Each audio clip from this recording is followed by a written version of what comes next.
I have a surprise. I have one of the early prototypes here that I'll show in a second. But I want to know why did you choose 3D printing? Like, when was it, and what was your initial, like, we should do 3D printing? So I think that it was exactly what Mike said at the elevator pitch competition when he made it to the next round, and we were ecstatic. To your previous question, we were up really late working on our pitch, kind of refining it, trying to think what the judges would want to hear, how can we get our point across. But the biggest obstacle and kind of the elephant in the room was we had nothing to show. So the best we could do was describe it and kind of take attention away from the fact that we had nothing to show and hope that our enthusiasm and the idea itself would bridge the gap. And it was enough to an extent, but it obviously showed how much further we had to go. That's when we really realized we need something to put in people's hands. We need a way to make people see it. A lot of the competitors in that competition, they were pitching mobile apps, which obviously there are a bunch of great ones out there, but you can deal in abstraction there because it's intangible. Whereas we were talking about a tangible product that didn't exist in any form yet. So we were deciding how to go about it, what would be the quickest way, and then Mike had the idea for 3D printing. Went back to his network again, as you mentioned earlier, family, friends, see who might be able to help, and I think that's how we made our way to AG3D, and I feel like you're about to show what we came up with after our first couple of calls. So. And to dive into that, Jack I met through this. Mike and I grew up together. We went through school together. Just to toot his horn just a little bit here, Mike was always the kind of guy that was doing something, or he always had like a second job. Like when we were in high school, you were taking like all the AP tests, so you could just kind of skim through freshman year. I mean, you were a hustler, and I mean, I think that was something you've had for a really long time. Jack, has that been the same for you with like wanting to do a business? Has it always been something you wanted to do? Not necessarily. When I was younger, I wanted to be a writer, and I still do it in my spare time. I love it. Read a lot, watch a lot of classic movies, and just appreciate the writing there. But I never really saw myself owning my own business. I give Mike a lot of credit because he is exactly that kind of person that you described. So he's helped me come a long way, certainly. And yeah, I don't know if it's only certain types of people who are going to end up owning their own business, or if there's just inspiration that comes for some people and doesn't come for others. Fortunately, it's come for me, and here we are.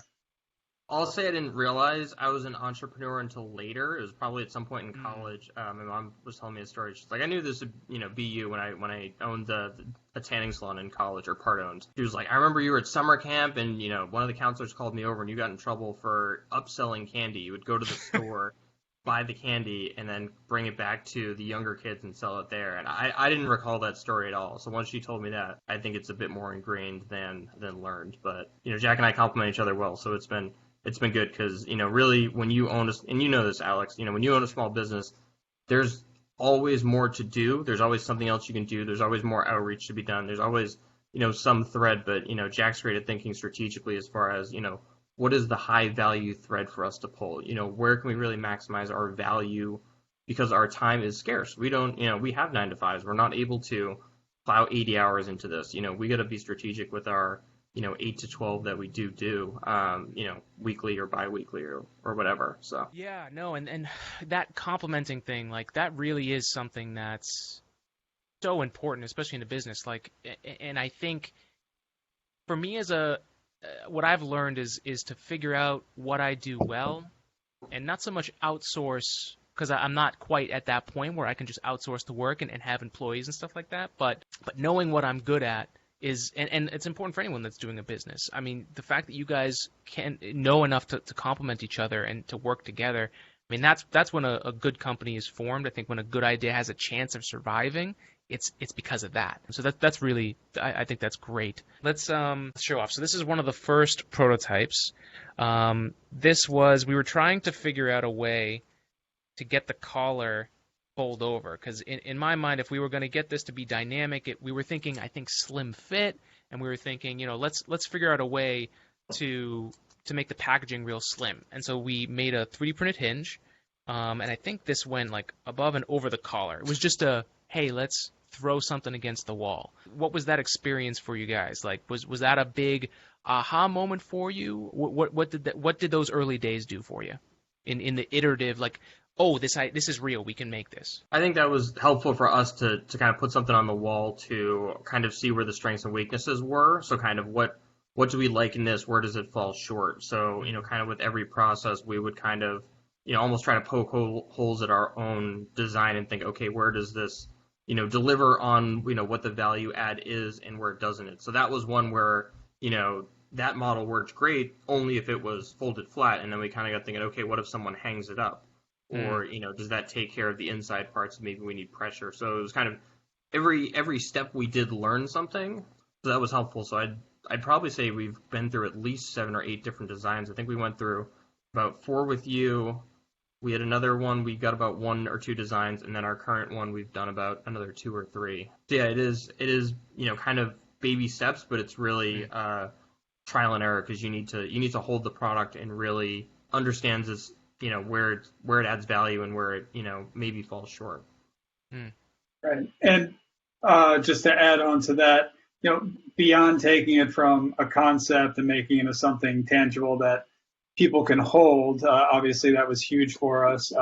Me personally, I just gained a real appreciation for the complexity and how much work goes into designing something that, at first glance is pretty simple. As we've gone through this and we've come up with other ideas, be it living hinges or where the snap collar is going to curve and how it's going to fit the collar. We've had conversations about like other household items and the amount of work that goes into designing those, the things that people use every day and they kind of take for granted and they don't realize how difficult it is to design something and then make it happen. So I'm by no means an expert. I know a bit more than I did 4 years ago, but I certainly have a real appreciation for just the amount of work that goes into getting something even to that point where it can be made into something that people can hold.